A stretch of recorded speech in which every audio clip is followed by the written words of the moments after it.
Hey yo, what is going on guys? dbzmando signing on here. And so, episode 5, The Return of the Mandalorian. I have watched it, of the Book of Boba Fett. Oh my god, was it an amazing episode. Man, it was so good. It was, oh, dude. And you know, I'm just straight spoilers. Not spoiler real quick. Amazing, fantastic. Go watch it. Because literally me seeing the title already spoiled it. But I'm sorry. But no spoilers. Spoilers. Good. Amazing. Go watch it. I recommend. Peace. Anyway, we're on the spoilers. It was awesome. Oh my god. Ooh. So, Mando came back. Mando showed up in the episode. Man said, "How you doing?" He had we saw him in a butcher scene. Like he came in through like a butcher shop or whatever, and kicked ass. And he even got to say his old tagline of, "I can bring you in warm, or I can bring you in cold," and that was sick. And then he had the Darksaber. I guess we skipped a few events, which I'm sure in episode 3 or season 3 of Mandalorian we'll see. But yeah, we got to see him using the Darksaber. Oh, it was so cool. It was such a good episode. Fantastic. He showed up, kicked ass, used the Darksaber. He ended up nicking himself. Like, I was like, how did he cut him? Because he ended up getting an injury, and I was like, how'd that happen? But he ended up nicking himself with the lightsaber. So I was like, but makes sense. Because then we learn later on, when he goes on this, like, crescent station or whatever, that honestly reminded me of the planet, like, from Treasure Planet. Kind of reminded me of that. But he goes to that planet because he was there for the bounty to get information on where his people are.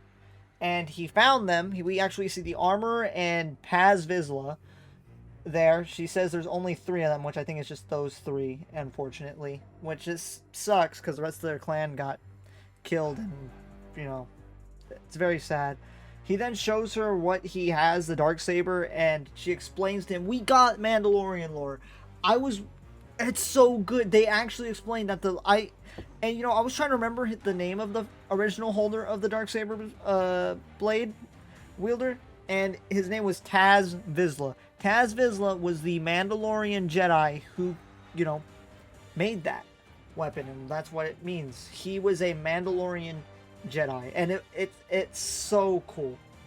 And so they explain the backstory behind it. We get cinematics of how they destroy Mandalore and how they had to split off, how that blade, in order to be real, needs to be won in combat, which he did win off of Moff Gideon in combat. She even says that if it's not won in combat, that a curse will happen. And that's when, you know, we get the whole Sabine talk about how Sabine had it last, and her rule had caused it a very terrible rule, because they ended up getting conquered and all that. So yeah, but then, so there's some training. Mando's training with the Darksaber. They fight. It's so good. They just fight. Mando's fighting it. Then Paz Vizsla is like, you know, maybe it's time I get that blade. And Mando's like, you can take it from me. And so they have the ritual combat. Because Paz Vizsla, it's confirmed, Paz Vizsla is the descendant of Taz Vizsla. That was like the whole thing. Like, is he related? Like, were there 2 Vizslas? Because there was Paz Vizsla, and then there was Pre Vizsla, which is Pre Vizsla, which was from Clone Wars, who ended up dying because of Maul. But they battle. Mando wins. Then the armorer says, "Have you taken off your helmet?" After telling him to stop, Mando says yes, and she says he's cast out, and he has to redeem him. And he asks how to redeem himself. In order to redeem himself, he has to go into like the waters in the Mandalorian mine, which are currently caved in. So we'll see what happens there. He then leaves, heads to Tatooine. Oh yeah, they also burnt down the Beskar sphere in order for him to make a thing for Grogu, a foundling. So we might see Grogu again. But anyway, he goes to Tatooine, meets up with the... I always forget her name, but the engineer. And they actually rebuild a Naboo Starfighter. I remember hearing this rumor about it from a few other YouTubers.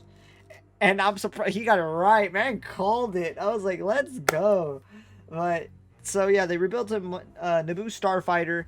Awesome compilation. Mando then takes it for a spin. He takes it for a spin and actually goes through the pod racing arena. Like, Beggar's Canyon. He said Beggar's Canyon, and I was like, That's from episode 1. That's straight from episode 1 during the pod racing, and that's literally where he was flying through. He then flies out through space, roams around the little cruise ship, gets pulled over by, you know, cops who are like, you know, hey, what are you doing speeding?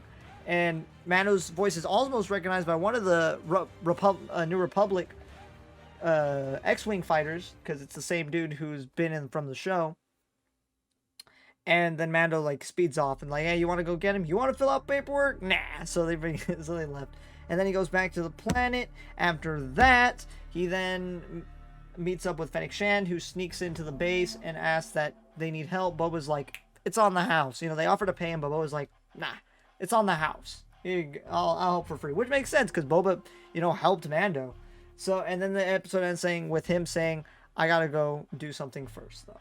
And and we might see Grogu this episode, and man, oh man, was an exciting episode. Not a lot of Boba was not in this episode, but it still was a pretty good episode nonetheless, and I'm very excited for Mando to get it. Will we see Grogu? Who knows? Will he show up? That is the question. I know some people are like, you know, I'm on the fence because like I don't want them to rush him finding Grogu and then go right into the war with Boba. Unless the whole last episode is going to be dedicated to the final battle. Then sure, go ahead. But do not rush it. I do not want them to rush it. It's really good. It's getting great. I do not want them to rush it. That's the only thing I'm scared of. It's that they might rush the ending. And I really hope they don't do that. But yeah, this show is getting you ready for Mando Season 3. I am hyped for Mando Season 3 and the end of the series. I think, honestly, over time, I'm going to start breaking down every single episode. Because, I'm crunched for time. But it's so good. And yeah, basically, guys, go watch the episode. It's amazing. I'm very excited for next Wednesday. I cannot wait. But yeah, guys, let me know your thoughts down below. Was this your favorite episode as well? What are you excited for? Did you love the little Easter eggs they showed? And yeah, that's all I wanted to talk about. Amazing episode. I'll do a breakdown for this one eventually as well. I will get to all of them and then do a whole like whole series as a whole video review or whatever. But amazing nonetheless. Anyways, guys, if you enjoyed the video, be sure to blast that like button as universe. And hey, if you enjoy the content on my channel, be sure to subscribe and hit that bell notification because I do upload daily. And as always, I'll see you in the next video. dbzmando, signing out.